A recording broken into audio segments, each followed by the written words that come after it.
Un convoi d'aide humanitaire bloqué ce mercredi à Rafah, à la frontière entre l'Égypte et Gaza. Alors que d'autres points d'accès à l'enclave palestinienne sont ouverts, le gouvernement israélien a décidé la fermeture de cette entrée, accusant le Hamas de restituer trop lentement les dépouilles des otages, encore à Gaza. Le coordinateur des affaires humanitaires de l'ONU a appelé ce mercredi Israël à ouvrir immédiatement tous ces points de passage. Selon le Times of Israel, le poste frontière devrait toutefois rouvrir jeudi, sous la supervision de la mission de l'Union européenne d'assistance aux frontières. L'accord de cessez-le-feu prévoit le rétablissement de l'approvisionnement de Gaza au niveau d'avant-guerre, soit 600 camions par jour.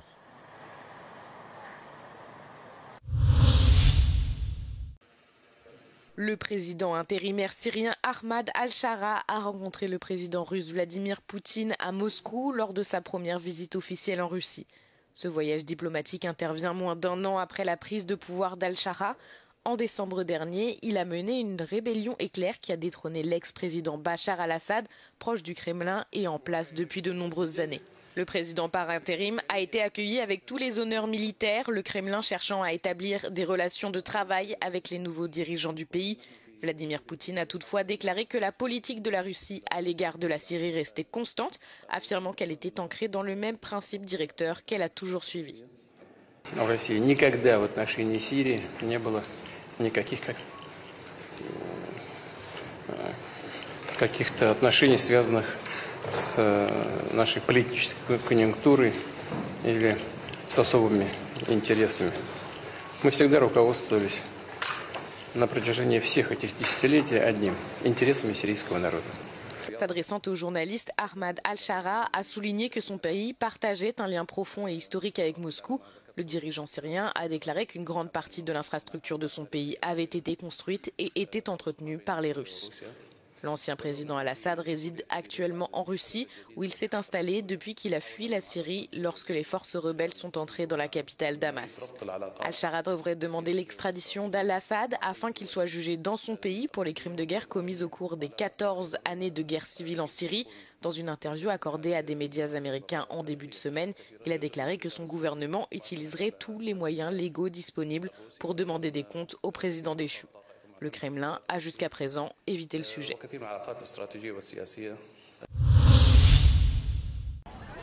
Le MI5, le service de renseignement intérieur du Royaume-Uni, avertit que les législateurs sont ciblés par des espions chinois, russes et iraniens, ceci afin de saper la démocratie britannique. Leur méthode, l'établissement de relations personnelles avec les députés et leur entourage, les attaques par hameçonnage ou encore le chantage. Le MI5 invite le personnel politique à la prudence. We have in the last year in MI5, the number of state threat investigations my teams are running has shot up by 48%. So we are indeed stretched and having to make tough decisions about what we prioritize. Ces conseils de sécurité interviennent un mois après l'abandon des poursuites engagées contre 2 Britanniques accusés d'avoir espionné des législateurs pour le compte de Pékin. Le procureur général a déclaré que les poursuites avaient été abandonnées suite au refus du gouvernement de désigner la Chine comme une menace pour la sécurité nationale.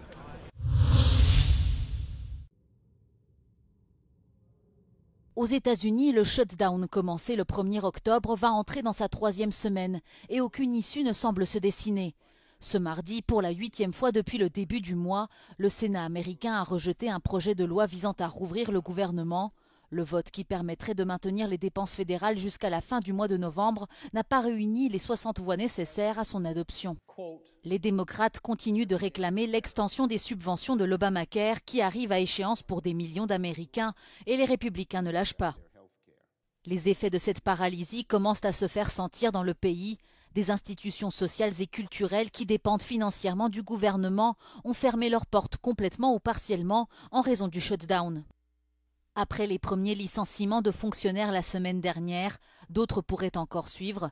Donald Trump a prévenu qu'il y en aurait beaucoup et ceux qui ne seront pas renvoyés devront continuer à travailler sans salaire tant que le shutdown n'est pas réglé.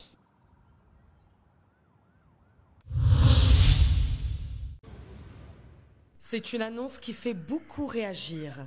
La suspension de la réforme des retraites, l'un des projets les plus contestés du président Emmanuel Macron, devrait, sauf surprise, être définitivement validé par le Parlement en novembre. Mais cette annonce, loin d'apaiser le débat, ravive plutôt les divisions entre Français. Ça va coûter énormément à tous les Français dans les années à venir. C'est pas la bonne approche puisque c'est du marchandage électoral. Si ça calme les esprits et si ça permet d'avoir un budget, c'est une bonne chose, c'est habile, je crois que c'est très habile. Mais à l'approche de la présidentielle de 2027, certains pensent que le débat est loin d'être clos, comme dans ce rassemblement à Paris pour appeler à la destitution du président de la République.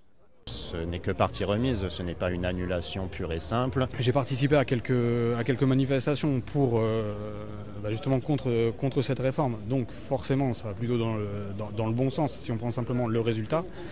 Mais il y a une grosse méfiance et c'est surtout reporter le problème à plus tard, à 2027. Une réforme qui devrait être mise en pause, mais pas abrogée. Les retraites n'ont pas fini d'être au cœur du débat politique en France. Le sommet mondial de la santé de Berlin a réuni des personnalités de premier plan dans les domaines de la médecine et de la science pour discuter de solutions innovantes en matière de soins, mais aussi d'organisation du travail. Un débat plus nécessaire que jamais selon le professeur Axel Priess, directeur du sommet mondial de la santé. Il critique la lourde charge bürokratique pesant sur les médecins hospitaliers. Das stimmt, dass viele Ärztinnen und Ärzte, aber auch eben die anderen, häufig das Gefühl haben, dass sie gar nicht mehr das tun, wofür sie eigentlich ausgebildet wurden und warum sie studiert haben, nämlich mit Patienten sinnvoll zu interagieren, sondern den großen bürokratischen Moloch zu füttern. Der ist notwendig, weil man Daten braucht, aber wie gesagt, an der Stelle kann das auch eine sogenannte künstliche Intelligenz. L'intelligence artificielle est souvent considérée comme un remède à tout, mais il y a aussi des exemples négatifs à son utilisation. Das Ulkige ist ja einer der Hauptgründe, warum Ärztinnen und Ärzte Burnout in Amerika hatten in den letzten 20 Jahren, war die Einführung von digitalen Systemen. Und das liegt aber daran, dass diese Systeme nicht intelligent, sondern dumm waren und man sich da hinsetzen muss und jeden Knopf richtig drücken und noch mal mehr Arbeit leistet. L'intelligence artificielle est complexe, mais il en va de même pour l'organisme humain. Pour fonctionner, l'IA devra être suffisamment intelligente pour prendre cela en compte. Wenn die KI zum Beispiel trainiert wird mit Daten, die nicht stimmen, also sagen wir mal, alle die Daten, die da reingehen, sind von Menschen aus Amerika, dann ist das natürlich für Chinesen oder für Leute in Afrika unter Umständen gar nicht passend. Oder es gab auch ein großes Problem, dass die KI nicht geschlechtsneutral trainiert wurde, sondern zu viel mit Männern, zu wenig mit Frauen. Dann wird natürlich die Bedürfnisse von Frauen werden durch die KI auch nicht richtig gesehen. Also da hat man einige Fehler gemacht, das muss man verbessern. Krankenhausärzte verschwenden im Durchschnitt 3 Stunden für Bürokratie. Diese Zeit fehlt dann für die Patienten. Künstliche Intelligenz kann Abhilfe schaffen, doch wenn sie zu kompliziert ist, schafft sie nur noch mehr Aufwand. Auf die richtige Umsetzung kommt es an und auf politische Maßnahmen. Denn ohne praktikable Digitalisierung lässt der Burnout bei Krankenhausärzten nicht lange auf sich warten. Diana Resnick aus Berlin für Euronews. Nous déclarons Lumière 2025, le Festival des cinémas de Lyon, ouvert. C'est l'acteur Jeremy Allen White accompagné d'une pléiade d'invités qui ont ouvert le festival Lumière, réunis sur la grande scène de la halle Tony Garnier à Lyon par le directeur du festival Thierry Frémaux. Ils ont lancé la 17e édition de cet événement dont le succès grandit chaque année et ravit tous les passionnés de cinéma et de belles rencontres. Well, I can tell you what made me fall in love with French cinema. Jean-Pierre Melville's Le Samurai. And that was mine. Was it? Yeah. The work of William Friedkin for me. Yeah. Michael Mann. Yeah. Terrence Malick. Probably the first movie that I ever saw as a child, at least the one that I remember and that made me fall in love, was Bambi, which I still think as an adult that is a masterpiece. You know, American movies of the 70s, they did make some incredible cinema then.